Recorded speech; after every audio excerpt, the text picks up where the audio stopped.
Hi, this is Nick Davis, and this is a demonstration of how to convert a Quark Express file to an InDesign file without using a converter like Mark Swear's Q2ID, which is extremely good but unnecessary if you have legacy versions of the Quark Express software. This is going to be a fairly brief demonstration of how to do this. Before I begin though, if you have a Quark file that you want to convert to InDesign, the first thing you need to double check is whether or not it's already Quark version 4 or 3 or even older. If it is, you can open it straight up in InDesign without any need for conversion. And to demonstrate that, here is a Quark file that is Quark Express version 4. I'm just going to drag it straight over InDesign CS5. And you'll go through a couple of broken link dialog boxes and a warning about various fonts, and there you go. There's the file. Opens straight in InDesign CS5, and it will open just as well in CS4, 3, 2 or the original CS, and you can then save that as an InDesign file and you're good to go. Most files that I've seen recently are not version 4 of Quark Express, so we have to go through a conversion process. If it doesn't open straight away in InDesign, then you know it's going to be Quark 5, 6, 7, 8 or 9, and you have to then open it in that later version and save back. To save time, I just open it in the newest version of Quark that I have and just go through the whole back saving process all the way through to Quark version 4. So to begin with, here is a Quark Express version 8 file that I want to convert to InDesign.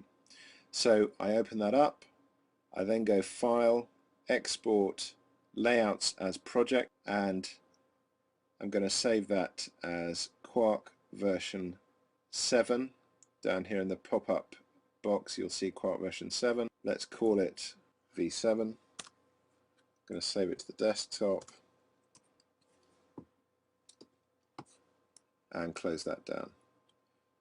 Now here's the version 7 I've just created. I'm now going to open this in Quark version 7. There it is. Going to go through the same process. File, Export, Layouts as Project.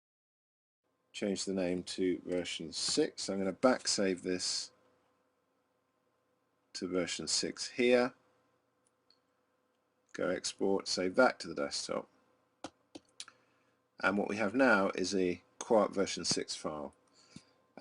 What I need to do now is move off this computer and go to my old G4, which is running one of the last operating systems that would support the classic system, which is what unfortunately we are going to need to open to complete the conversion process. So because I couldn't get any screen capture software running on this machine, which I just keep for the conversion process, I am actually having to video the screen. So hopefully this will work out okay. So next we're going to get that Quark version 6 file that we just created, and we're going to open it in Quark 6 on this machine. We'll go through a couple of similar dialog warning boxes, and there it is in version 6. We're going to go File, Save As, and we're going to save it as version 5. Let's change the name to version 5.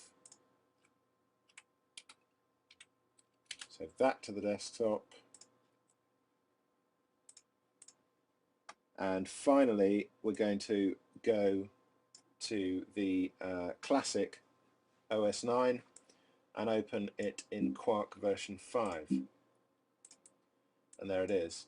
And from 5 you can back save to version 4, which InDesign will open natively. So let's go 4, save. So you don't need Quark 4, you just need Quark 5 and the ability to back save it as Quark 4. So now I'm going to copy that file back over to my system that's running 10.6.8, and I'm going to take that version 4 file and open it in InDesign. And there you have it. There's a bit of cleaning up to do. We need to make sure that all the fonts are present and correct. There'll be a little bit of shifting around of text and copy and so on, but however much tweaking you do, it's still a lot quicker than starting from scratch. So that you can then save that as an InDesign file, and you're good to go. Now, as I said before, you can open these Quark 4 files in any version of InDesign, and one thing that I have found with a few conversions is that if you open it straight away in a later version like CS5, sometimes the pasteboard around the page is absolutely massive. It seems to be some sort of glitch. It doesn't happen with every conversion, it's quite rare, but you can sidestep that by opening it in, say, CS2 first. And that is how you do a conversion without Q2ID. There's a full write-up of this demonstration along with screenshots, so you'll be able to see in better detail what's going on at graphic-design-employment.com. Thanks a lot, bye.